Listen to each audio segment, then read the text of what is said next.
একদিন জিজ্ঞাসা করলাম আল্লাহর নবী, ইন্না কুন্না ফি জাহিলিয়াতিন শাররিন, আমরা ছিলাম অজ্ঞতার মাঝে, মূর্খতার মাঝে, আমরা জাহেল ছিলাম। ফাজান আল্লাহ তাআলা বিহাযাল খাইরি, আল্লাহ তাআলা আমাদের ইসলাম দিয়েছেন, কোরআন মাজিদ দিয়েছেন, এখন আমরা ভালো আছি। আমরা ছিলাম অজ্ঞ, অন্যায় অবিচার করতাম, আল্লাহ আমাদেরকে এখন কল্যাণ দিয়েছেন, এখন আমরা ভালো। হাল বাদা হাজাল খাইরে মিন শাররিন, আল্লাহর নবী, এই ভালোর পরে কি খারাপ আছে? এটা জিজ্ঞাসা। আল্লাহর নবী, এই যে ভালো, এখন এই ভালোর পরে কি কোনো খারাপ আছে? কালা নাম, আল্লাহ নবী বলেন হ্যাঁ, ভালোর পরে খারাপ আছে। ফাকুলতু, তখন আমি বললাম, হাল বাদা যালিকা শাররু মিন খাইরিন, তাহলে ওই খারাপের পরে কি ভালো আছে? দেখেন জিজ্ঞাসা করার গতি, ঢং, নীতি। এখন ভালো, এরপরে খারাপ আসবে, এই কথা বুঝলাম। তো খারাপের পরে কি ভালো আসবে? কালা নাম, হ্যাঁ, খারাপের পরে ভালো আসবে, তবে ফিহে দেখানো, ভালো হবে ঘোলাটে। ওমা দেখানো, আমি বললাম ঘোলাটে কি জিনিস? দিন ইসলাম কি ঘোলাটে হয়? ঘোলাটে কি জিনিস? দিন ইসলাম কি ঘোলাটে হয়? কালা কমনিয়াস্তুন্না বেগাইরে সুন্নাত ইয়াহদিনা বেগাইরে হাদিয়াতি, ঘোলাটে হয় মানে জনগণ আমার সুন্নাত ছেড়ে দিয়ে অন্য সুন্নাত ধরে নিয়ে বলবে এটাই রাসূলের সুন্নাত। ঘোলাটে হবে না মানে জনগণ আমার আদর্শ ছেড়ে দিয়ে অন্য আদর্শ গ্রহণ করে বলবে এটাই রাসূলের আদর্শ। এই যে ঘোলাটে, রাসূলের আজান দিয়ে নাকি হয় না, উসমানের আজান নাকি লাগবে, অথচ সেই কালে আব্দুল্লাহ ইবনে উমর বেদাত বলছে। আহলে হাদিসই যদি এমন বেদাত করে, তো আমার মাযহাবে ভাইরা তো বেদাত করেই, তাদের কাছে তো করাই স্বাভাবিক, বেদাতি সুন্নাত। রাসূল সাল্লাল্লাহু আলাইহি সাল্লাম নিজে বলছেন যে আমি একটি ছাগল কুরবানি করছি আমার পক্ষ থেকে আর আমার পরিবারের পক্ষ থেকে, আর বল্লার লোক বলছে যে একটা গরুতে 7 পরিবার লাগাও। বিদ্যের অভাব নাই, বুদ্ধির অভাব নাই। জাতির যদি রাস্তাঘাট করে দিতে না পারি, জাতির যদি স্কুল কলেজ করে দিতে না পারি, জাতিকে চূড়ান্ত সঠিক ধর্ম দিতে পারবো ইনশাআল্লাহ। ধর্মের ব্যাপারে জাতিকে ফাঁকি দিয়ে পরকাল হারাতে রাজি নই। 20 বছর আগে যে বলেছি এখনো তাই বলছি, মরা পর্যন্ত 19-20 হবে না। আপনি মানলেই কি আর না মানলেই কি। আপনাকে হিসাব করে আমি কোনোদিন কথা বলেছি এটা আমার মনে পড়ে না।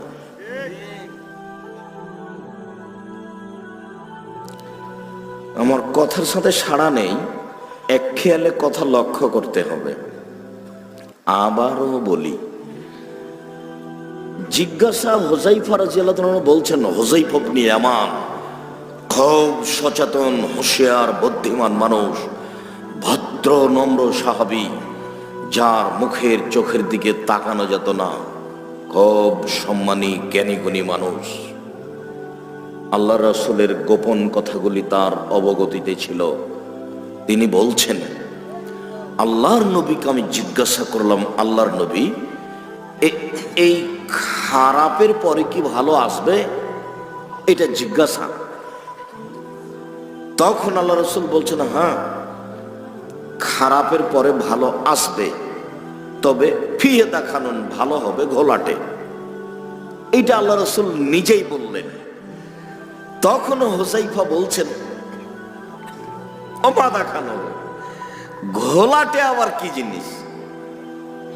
দিন ইসলাম কি ঘোলাটে হয়? এইটা তো বুঝলাম না, ঘোলাটে কি জিনিস? তখন আল্লাহর নবী উত্তর দিচ্ছেন, কওমুন ইয়াস্তান্নুনা বিগাইরি সুন্নতি, জনগণ আমার সুন্নাত বাদ দিয়ে অন্য সুন্নাত ধরে বলবে এটাই রাসূলের সুন্নাত।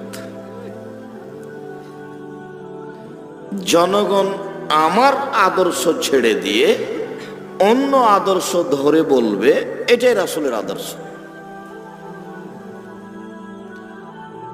সালাতের পরে, নামাজের পরে হাত তুলে দোয়া করতে হবে, তার কত দলিল, কত বাহাস, অথচ জীবনে আল্লাহ নবী কোনোদিন করলেন না। হাত তুলে দোয়া করার তো হাদিস আমি বইয়ে পেশ করেছি, 42টা সহিহ হাদিস পেশ করেছি হাত তুলে দোয়া করার, 36টা খালি বুখারী মুসলিমেই আছে। হাত তুলে দোয়া করা সুন্নাত, এইটা রাসূলের সুন্নাত। কিন্তু জানাজার পরে, সভা সমিতির পরে, ঈদের মাঠে 5 ওয়াক্ত সালাতের পরে সবাই মিলে এগুলো করা, এইটা তো আল্লাহর নবী করেননি।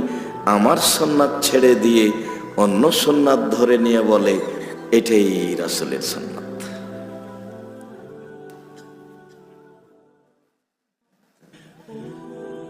কত আছে। লোকটা মরে মরে জান যায় যায়, মরে মরে জান যায় যায়, মরে মরে জান যায় যায়। সেখানে রাসূলের সুন্নাত হলো যে তোমরা লা ইলাহা ইল্লাল্লাহ পড়ো, লাক্কিনু মাউতাকুম লা ইলাহা ইল্লাল্লাহ। তোমরা তোমাদের মমর্ষ ব্যক্তির কাছে লা ইলাহা ইল্লাল্লাহ পড়ো। কেন? মান কানা আখিরু কালামিহি লা ইলাহা ইল্লাল্লাহ ফাদাখালাল জান্নাহ। মানুষের জীবনের শেষ কালেমা যদি লা ইলাহা ইল্লাল্লাহ হয় তাহলে জান্নাতে চলেই গেছে। এরপরেও আহলে হাদিস মানুষ ওই সময়তে কোরআন মাজিদ পড়ছে, সূরা ইয়াসিন পড়ছে। আমার মাযহাবী ভাইরা মরার পরে আর আহলে হাদিস ভাইরা মরার আগে ভাগ করে নিয়েছে। ধর্মের সাথে কারো সম্পর্ক নেই। হুজুর আলেম ওলামাও যে এরকম করছে,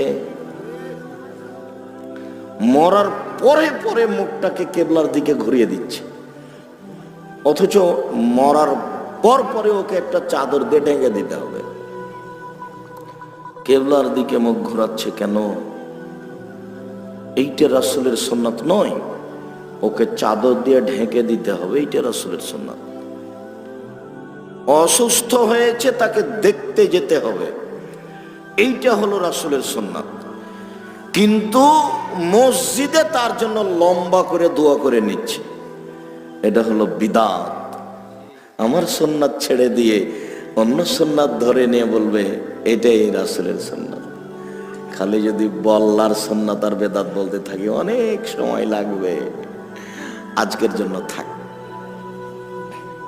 আব্দুর রাজ্জাক সাহেব, আপনাদের এলাকায়, আমাদের এলাকাতে একটু কম বেশ হতে পারে। সম্মানিত দ্বীনী ভাই বোন, আবারও বলি, হুযায়ফা ইবনুল ইয়ামান রাদিয়াল্লাহু তাআলা আনহু বলেন, হাল বাদা যালিকাল খায়র মিন শাররিন, হাল বাদা যালিকা শারর মিন খায়রিন, ওই খারাপের পরে কি ভালো আসবে? কালা নাম, হ্যাঁ ওই খারাপের পরে ভালো আসবে, তবে ফিহে কানুন, ভালো হবে ঘোলাটে। আমি বললাম অমাদা খানো ঘোলাটে আবার কি? তখন তিনি বললেন, কওমুন ইয়াস্তান্নুনা বিগাইরি সুন্নতি ওয়া ইয়াহদুনা বিগাইরি হাদিয়াতি, জনগণ আমার সুন্নাত বাদ দিয়ে অন্য সুন্নাত ধরে নিয়ে বলবে এইটাই রাসূলের সুন্নাত।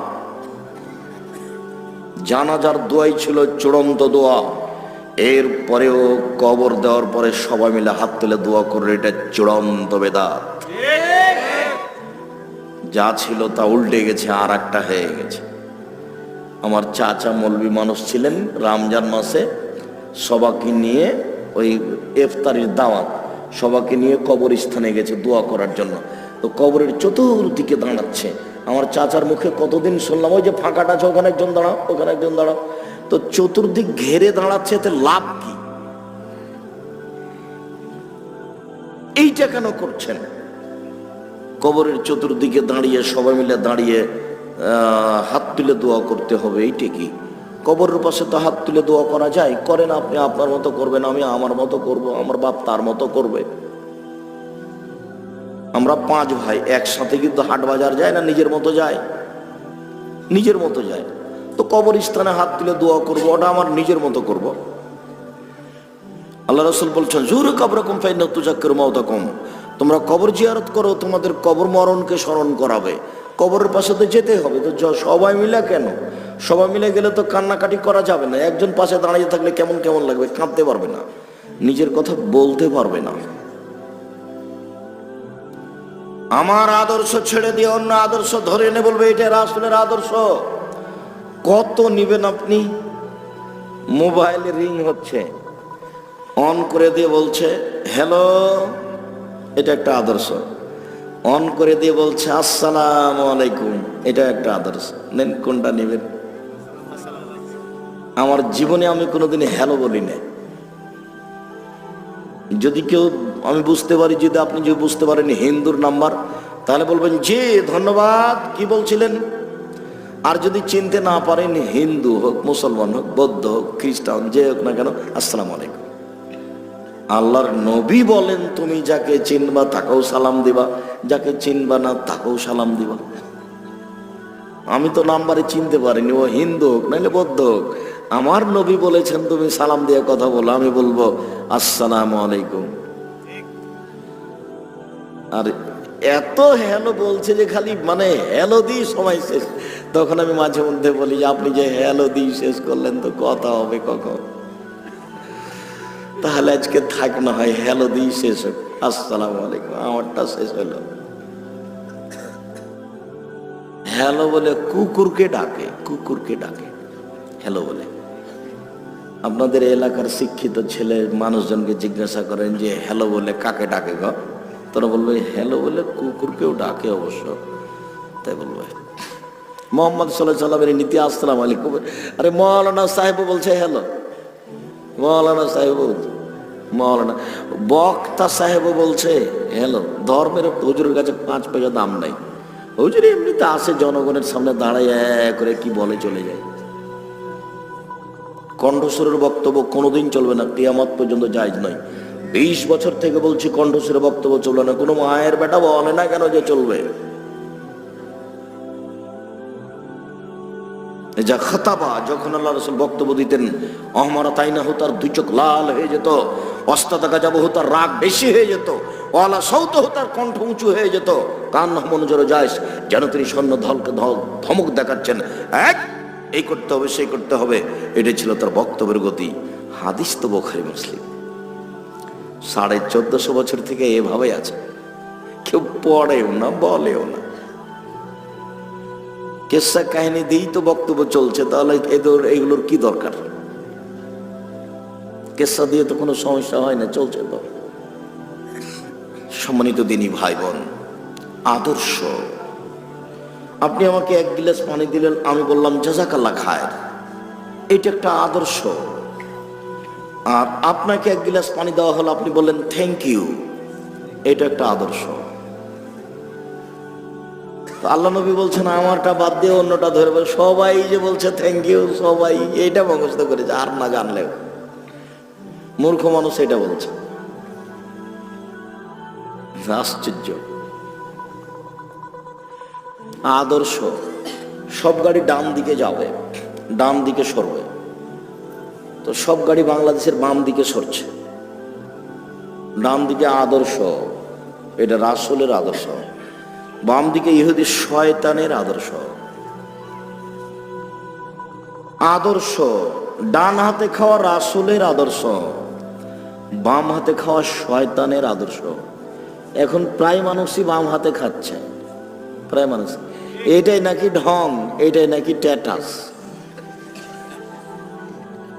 বই পুস্তক লিখছে, লেখক মানুষ, তাই মনে হচ্ছে যে কলমে মানুষই লিখছে, কিন্তু বই লিখছে যে এ দিয়ে কুকুর দিয়ে আর বিড়াল দিয়ে, হাতি আর কুকুর, একদিকে কুকুর আর একদিকে হাতি মোবাইলে কথা বলছে।